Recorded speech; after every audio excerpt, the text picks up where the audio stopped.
안녕하세요. 크립토 노마드입니다. 여기저기서 비트코인의 변동성이 커질 거라는 분석들이 이어지고 있습니다. 과연 언제쯤 어느 방향성을 향하게 될지 초미의 관심사가 되고 있는 모습입니다. 비트코인은 아주 좁은 박스권 안에서 횡보하는 상황이 이어지고 있습니다. 그나마 다행인 것은 약세론자들, 그러니까 비트코인이 14,000달러 바닥을 한 번 더 리테스트할 것이다 이렇게 주장하는 경우에도 21,000달러까지는 랠리를 한 뒤에 한번 폭락하고 이후에 다시 반등할 것이다 이런 얘기들을 강조하고 있습니다. 만약 이 같은 시나리오가 펼쳐진다라면 단기 대응하시는 분들에게는 21,000달러 부근이 현금화 타이밍이 될 수도 있을 것 같습니다. 분위기 자체만 놓고 보면 되게 흉흉한데 그래도 비트코인을 둘러싼 긍정적인 발언과 전망들 이어지고 있습니다. 억만장자 사업가로 불리는 케빈 오리얼의 경우에는 미국 중간선거 직후에 스테이블코인 투명화 법안이 통과될 것으로 전망이 되고 이게 비트코인 반등의 계기가 될 거라는 나름의 전망을 제시했습니다. 이게 마냥 뜬구름 잡는 소리가 또 아닌 게 대체적으로 스테이블 코인 관련 규제법부터 우선 연내 통과를 목표로 하고 이후에 포괄적인 암호화폐 규제 법안을 통과시키자 이런 목소리들이 의회 안팎에서 지속적으로 이어졌기 때문입니다.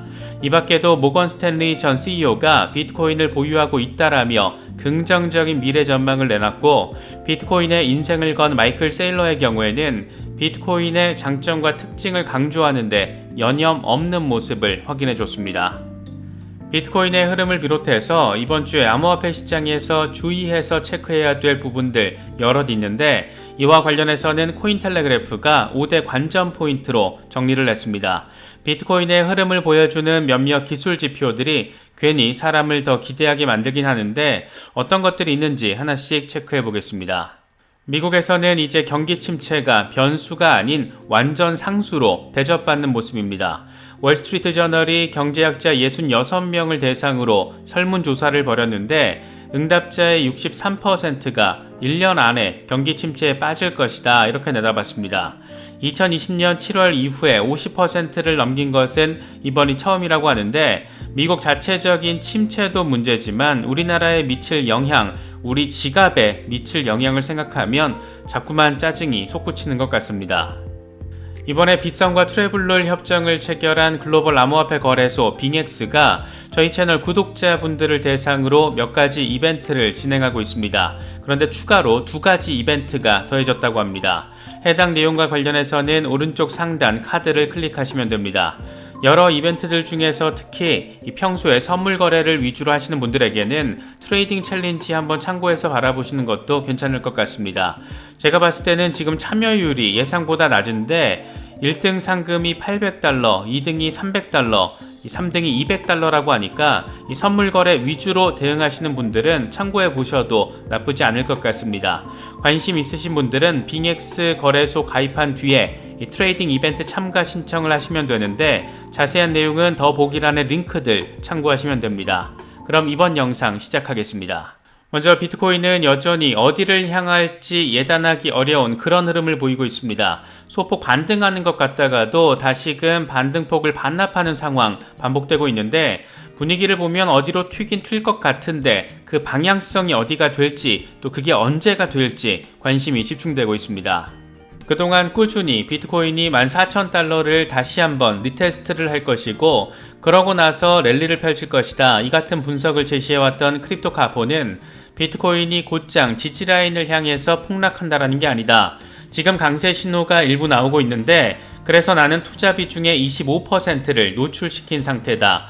내 메인 플랜은 21,000달러까지 반등하는 것을 기다렸다가 여기서 모두 현금화하는 것이다. 이렇게 설명을 했습니다.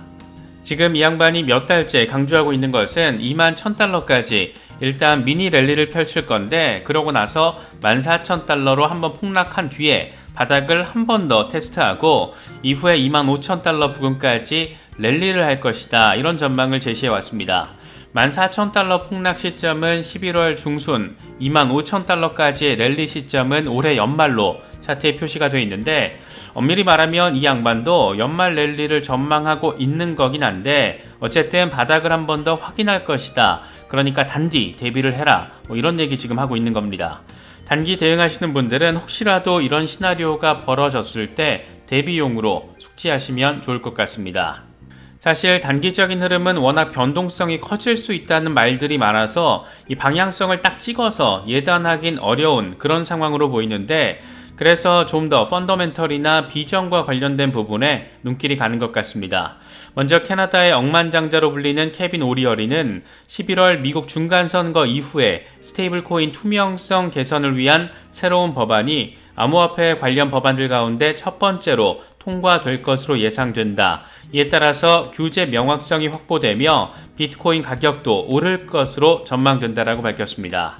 그러면서 법안이 통과되면 기관들이 스테이블 코인을 사들이는 것에 관심을 가질 수 있다. 직접적인 관련은 없지만 규제 리스크가 해소되면 비트코인은 19,000달러에서 22,000달러 구간을 상향 돌파할 것으로 예상한다.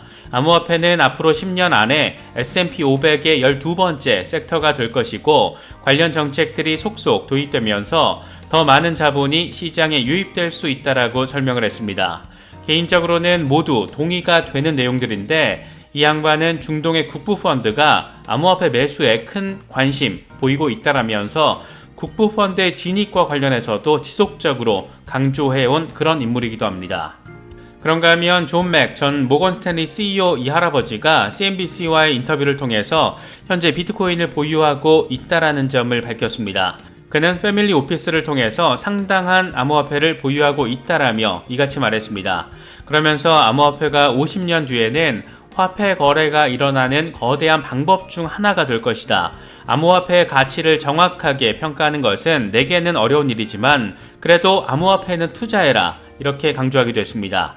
이 양반은 2017년부터 암호화폐 관련 기업에도 투자를 하고 있다라고 하는데, 역시나 비전과 혁신에 대한 수용은 나이와는 상관없더라, 능력과 통찰이 기준점이 된다더라, 이런 부분 새삼 느끼게 되는 것 같습니다. 비트코인의 인생을 건 남자 마이클 세일러도 비트코인은 디지털 에너지가 응축된 수백 년 동안 비용과 에너지 손실 없이 보유할 수 있는 유일한 자산이다, 이렇게 밝히면서 다시금 비트코인 띄우기에 나섰습니다. 그는 에너지 보존 법칙에서 시작해서 기술의 발달 과정, 돈의 역사, 이런 것들을 줄줄이 설명을 하면서 비트코인이 다른 모든 자산을 압도하는 평등한 시스템이다, 이렇게 강조를 했습니다. 그는 금과 주식, 집과 상품, 국채 등 모든 자산은 가격이 오르면 공급도 늘어난다. 하지만 비트코인만은 아무리 가격이 올라가도 공급량을 늘릴 수 없는 자산이다, 이런 점을 강조했습니다.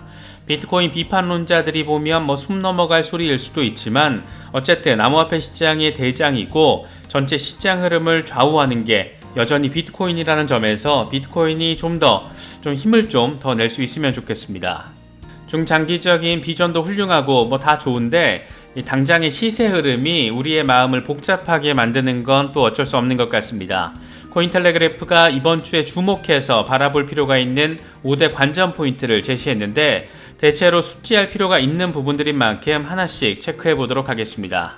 첫 번째 관전 포인트로는 비트코인 변동성 이슈가 제시됐습니다. 이와 관련해서 암호화폐 분석가 윌 클레멘테는 비트코인 변동성 지수 BVOL 지표가 주식 변동성 대비 사상 최고치를 기록했다라며, 이건 비트코인이 현재 얼마나 많은 변동성 압축을 겪고 있는지를 보여주는 것이라고 설명했습니다. 아래든 위로든 크게 가격 변화가 발생할 수 있다는 건데, 이와 관련해서 알렉스 크루거 역시 과거 상황을 거론하면서 이전에 BVOL이 매크로 저점을 찍으면 모두 폭발적인 움직임이 뒤따랐다, 이렇게 설명하기도 했습니다. 어디로든 튈 수 있는 상황, 그런데 일단 튀면 아주 큰 폭으로 튈 수 있는 상황이라는 점 숙지할 필요가 있어 보입니다. 두 번째 관전 포인트로는 미국의 3분기 기업 실적 발표에 따른 증시의 움직임을 주목해야 한다는 점이 제시가 됐습니다. 기술주에 대한 실적 발표 결과가 기대에 미치지 못할 경우에 시장 역시 약세를 보일 수 있다는 건데, 아무래도 이번 주에는 테슬라 실적 발표 결과가 주목되고 있는 그런 상황입니다. 특히나 달러 인덱스 상황도 주목할 필요가 있다라고 제시가 됐는데, 이와 관련해서 마이클 반데포페의 분석을 인용하며 비트코인은 19,400달러에서 19,600달러를 돌파해야 하는데, 이게 발생할 경우에 변동성이 시작될 수 있다. 달러 인덱스의 흐름을 보면 앞으로 1, 2주 안에 발생할 것으로 예상된다, 이렇게 설명을 했습니다. 이 양반은 변동성이 발생하더라도 아래쪽이 아닌 위쪽을 향할 것이라고 바라보고 있다. 이렇게 밝히기도 했습니다. 세 번째 관전 포인트로는 비트코인 RSI가 2018년에 바닥 수준에 도달한 점이 제시가 됐습니다. 2018년의 경우에는 바닥 지지를 실패했고 그 이후에 비트코인은 5,500달러에서 3,100달러로 40%가 폭락했습니다. 올해 이 방향성이 어디가 될지 아직은 모르겠지만 2018년 상황처럼 되면 진짜 좀 짜증이 좀 많이 날 것 같긴 합니다. 네 번째로는 비트코인 장기 호들러 비율이 5년 최고치를 기록했다라는 점이 제시됐고 이건 통상 가격 상승 가능성을 보여주는 수치라서 일단 방향이 정해지면 촉매제 역할을 하는 상황 생각해 볼 수 있을 것 같습니다. 마지막으로는 2달 넘게 이어지고 있는 극단적인 공포 상황, 이 투자 심리에 변화 가능성이 생길지 여부인데 투자 심리 회복 상황 역시 체크할 필요가 있다. 이런 점을 지금 설명하고 있는 겁니다. 단기적으로는 이렇게 여러 기술적인 지표들, 온체인 데이터들이 복잡하게 굴러가고 있는 가운데 미국의 경기 침체 전망은 시간이 갈수록 악화되고 있습니다. 이번에 월스트리트 저널이 경제학자 66명을 대상으로 설문조사를 했는데 응답자 63%가 1년 안에 미국이 경기 침체에 빠질 것으로 내다봤습니다. 연준이 인플레이션 잡겠다라고 고강도 긴축에 나서고 이 여파로 경기가 위축되고 기업들은 일자리를 줄이고 이렇게 경기 침체로 이어질 수 있다는 겁니다.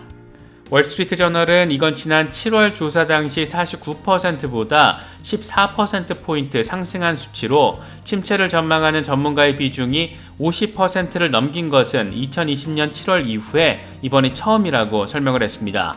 경제학자들은 기업들이 인원 감축을 통해서 저성장과 이익 약화에 대응할 것으로 내다봤는데 내년 2분기에는 비농업 부문 일자리가 월 평균 34,000개 감소하고 3분기에는 38,000개가 감소할 것으로 전망했습니다.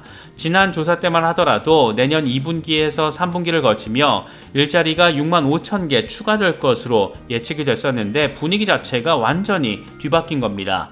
지금 연준이 강조하고 있는 견고한 미국의 노동시장이 이렇게 붕괴될 거라는 겁니다.